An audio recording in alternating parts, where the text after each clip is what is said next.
আপনাদের কাছে থেকে কেউ যদি জোর করে এই কারেন্ট বিল, পানির বিল, গ্যাসের বিল জোর করে নিয়ে থাকে, এই যে একটু আগে একটা পরিকল্পনার কথা বলেছে, ইনশাআল্লাহ আল্লাহর রহমতে সেই পরিকল্পনা বাস্তবায়ন করতে পারলে, আল্লাহ যদি রহম করেন, আল্লাহ আমরা বাস্তবায়ন করতে পারলে কেউ জোর করে আপনাদের কাছ থেকে কিছু নিতে পারবে না। আগামী 2 দিন পর থেকে নির্বাচনের কাজ শুরু হবে।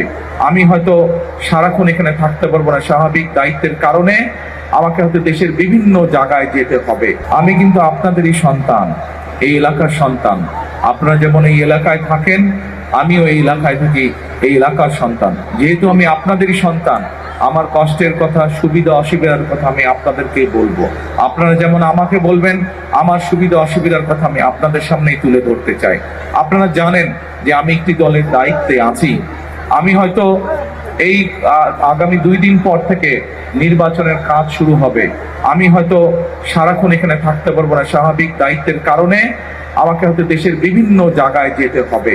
সেই জন্যই আমি আমার মানুষগুলোর কাছে, আমার এলাকার মানুষের কাছে, যে এলাকার সন্তান আমি, সেই এলাকার মুরব্বী সহ, সেই এলাকার মা বোন সহ ভাইদের কাছে, সকলের কাছে আমি করজোরে বিনীত অনুরোধ করব।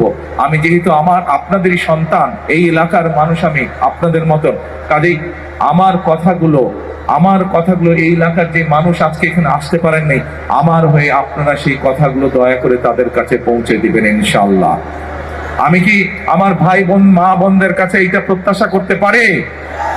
ইনশাআল্লাহ, ইনশাআল্লাহ।